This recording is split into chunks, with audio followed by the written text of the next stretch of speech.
Hello everyone and welcome to another video. Today I'm going to be doing a library book haul. This is probably not the best thing for me to do right now because I have so many books that I want to read and I'm already really behind.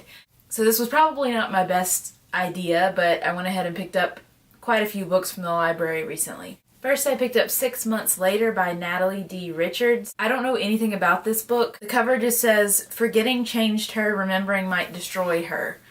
And it says that the main character, Chloe, fell asleep in study hall and it was the middle of May. When she wakes up, snow is on the ground and she can't remember the last 6 months of her life. It sounds pretty interesting to me, but I haven't heard anything about this book before, but I thought I'd give it a go. Next, I picked up The Narrow Road to the Deep North by Richard Flanagan. I have heard very wonderful things about this book.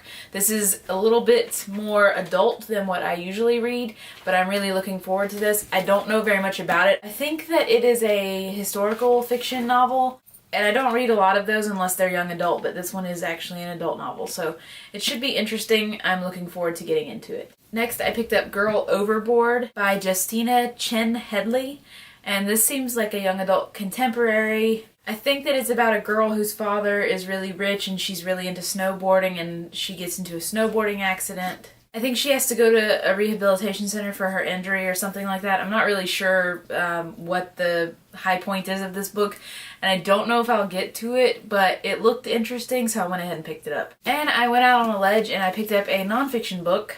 This is Ghosts, A Natural History, 500 Years of Searching for Proof by Roger Clark.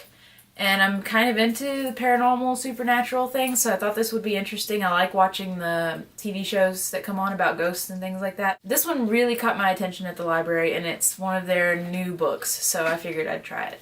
And it does have some images. I guess these are like people that have passed away that they talk about in this book. This is a book that I will definitely not be reading in the middle of the night by myself. Next, I picked up Obsidian Mirror by Catherine Fisher.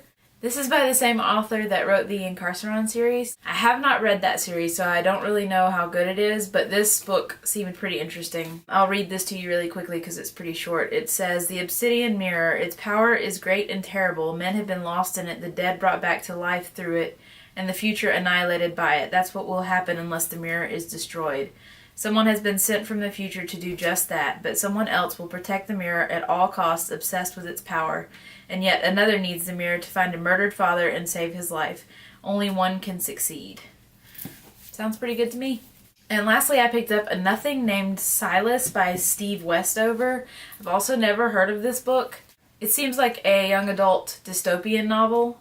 The back says, "You are here because the citizens put you here to serve them and because the regents choose to control your lives."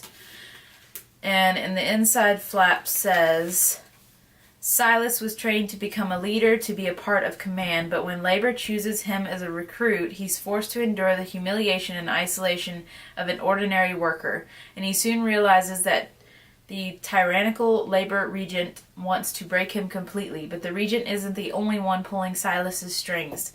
The mysterious Gideon wants to mold him into a hero, a champion of the oppressed people, and a strange girl seems to be guiding him to find out more about the citizens they serve. But what Silas wants more than anything is to have a choice and choose which side he will fight for." It doesn't say that this is part of a series, so maybe it's just a standalone, but it sounds interesting. I don't know if I'll like this or not, but it also says Silas doesn't exist, not really, but then neither does anyone else he knows. So, you know, the inside flap doesn't tell you too much, so I'm kind of like, I don't really understand what this book is about, but it's pretty short, so I figured I'd try it out and see how I like it. So that is it for this library book haul. Of course, it is plenty. I have tons of books that are still on my TBR for this month. I'm still 11 books behind my Goodreads goal, I think. I'm about halfway through volume 2 of Saga, and it is so good, and I love it. I finished The Silence of Six yesterday, and I loved it as well, and I will leave a link in the description below to my written review on Goodreads if you'd like to check it out. But anyways, that is it for today. I will see you guys next time. Bye.